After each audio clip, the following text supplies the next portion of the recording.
So Georgia Southern is going to be hosting Marshall. Marshall comes down to Paulson Stadium to face our Georgia Southern Eagles. And it is very simple what we need to do in this game. It's going to be a night game, so that's going to be really cool. That helps with Georgia Southern, even with the power of Paulson. We should do well, but it's very simple what we need to do. The main thing is now we just have to stop their quarterback.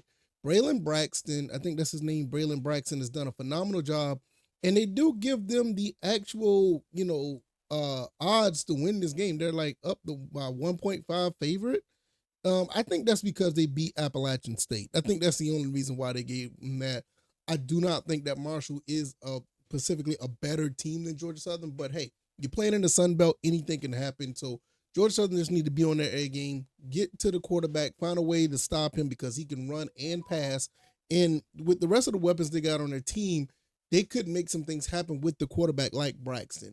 So we're going to talk about this. We're going to talk about what Georgia Southern needs to do. We also want to talk about these awesome, awesome uniforms that they're going to be playing in that game. So let's talk about it. So if this is your first time here, welcome. I appreciate you. If you clicked on this video based on your recommendations, I really appreciate it.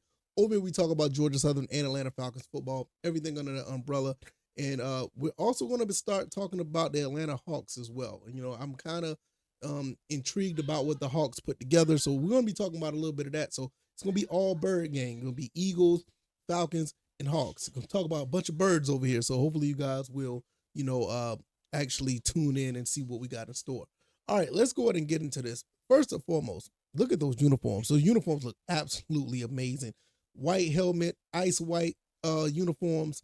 I'm surprised that Georgia Southern hasn't done this more often. I think they've done it like one other time in their history, but I would like to see like this combination more often. To be honest, sometimes I would actually like to see this helmet with the blue uniform sometimes just to mix it up a little bit. I think it'd be really cool because I mean, just that white and that blue always looks good on Georgia Southern. It looks absolutely amazing. Now, if you're going to be wearing these uniforms at home, which are technically like away uniforms, and they look really nice, you can't go up there and lay an egg against Marshall. We got to put our A game together and win this game, and I think we're more than capable of doing that. Once again, you have our quarterback J.C. French, who absolutely has been lighting it up throughout this entire season so far. Over 1,000 yards passing, 63% of his passes has been completed, 7 touchdowns to 0 interceptions. He also ran the ball a little bit throughout the season. When need be, longest run of 81 yards. I'm sorry, 18 yards, and with a touchdown. And when you talk about running the ball, the two running backs look like they've gotten their footing. With Jalen White and Omari Arnold, which you call him OJ Arnold, basically ran all over Georgia State this past game, and that's what you like to see. You want to have a little mix of run and pass, and if we can get that, we can keep Marshall's offense off the field.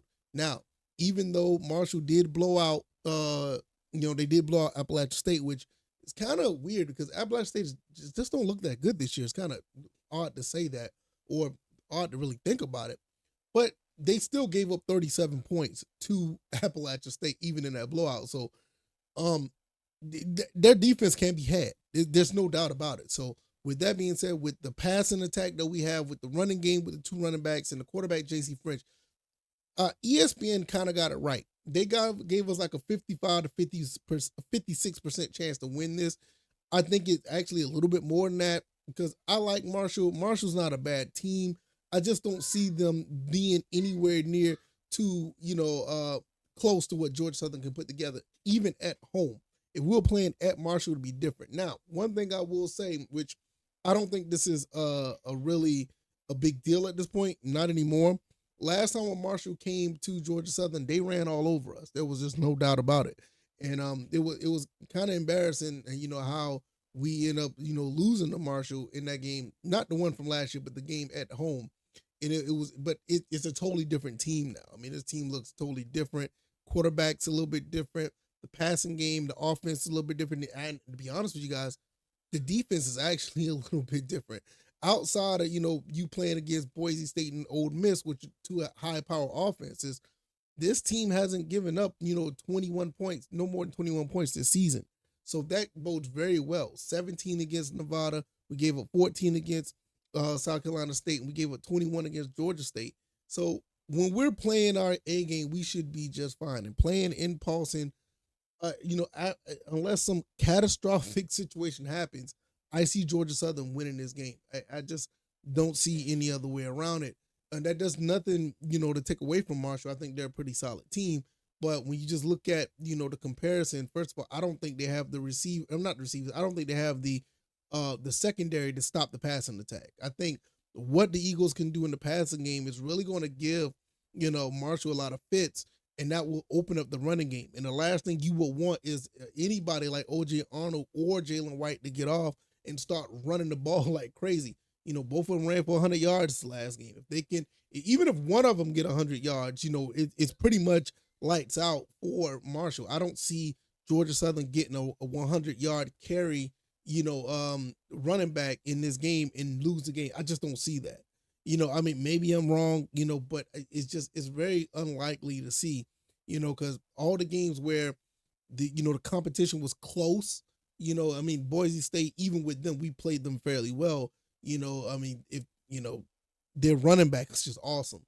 But, when the competition is fairly close, it teams have a tough time with us. I mean, Novato did very well with us in the beginning, but Georgia Southern just found ways to win the game, and that was early in the season. Now being 5 games in, you see what they did against Georgia State. They were able to get the ball out of Georgia State hands when need be, and outside of a few, self-inflicted wounds, we could have ran away with this game. This game could have been probably like a 45-14, or it could have been like a 50-7 game. It could have been one of those type of games because we were just taking control until we gave the ball back. Now, when I'm talking about Marshall, we'll talk about Marshall real quick because I don't want to just make it seem like it's completely one-sided. When you have a quarterback like Braxton who can move the ball with his legs and his arms, it could cause problems for Georgia Southern. I mean, you don't want a guy who can move around as well, with his feet and can throw the ball. So the main thing that I would like for Georgia Southern to do is clamp down on the passing game. I know the running with the quarterback is, that's something that you don't want to see either. But after a while, that quarterback is going to get tired of running. So they're going to probably try to lean on their running back, which has done absolutely pretty good this year so far. AJ Turner, they're probably going to try to lean on him. So if you want, just to find a way to win this game, you basically, what you're going to have to do is let the quarterback run. Don't let the running back get off. But if the quarterback's going to run, let him run. After a while, he's going to get tired because he's going to get hit. He's going to get, knocked around a little bit because he likes to take punishment. Maybe he will slide. I haven't seen it. I didn't see it in the Appalachian State game. But I don't think that's going to bode well for them, because after a while, it's just going to get to the point where you can't do the same thing over and over again with the quarterback running like that. He's going to have to pass the ball. He's going to have to hand the ball off a little bit, because if it's just one man trying to do everything, the main thing with that is we just have to stop the passing game and force them to run the ball and get those guys on the ground. Once we get the ball, we just do what we need to do on offense, and I think that's the way to do it. I'm not saying just, and I know it sounds crazy, I'm not saying let the quarterback just run rampant on us. Just put him in situations where he feel like he have to scramble all the time. I guess that makes sense. So I know it probably sound crazy, but you gotta get him in a situation where he feels like he has to move with his legs more and not necessarily improvising because nobody's open.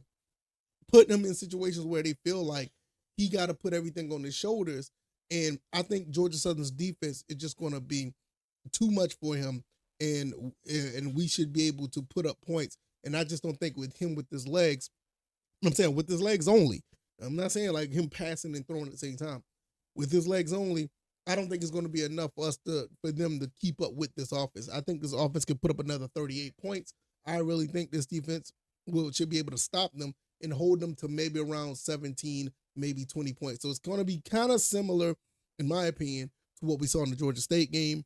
I don't think they'll have I don't think they're going to have that much success passing the ball. I think our secondary is a lot better than what people may think it is. And I think our front seven could get to the quarterback. So that's the thing. He just have him run for his life all day. Just have him run for his life. Not to say that he will get first downs, but just have him to run and have him frustrated for the whole game. So hopefully that made sense. Hopefully I clarified that, because I did sound kind of a little weird at first. But nevertheless, let me know what you guys think. If you like this video, hit the like button, share this video, subscribe to the channel if you haven't already. I'm going to get up out of here. Hopefully, we get a win. We'll talk about the Falcons tomorrow, and I'll see you on the next one. All right, y'all, I'm out. Peace.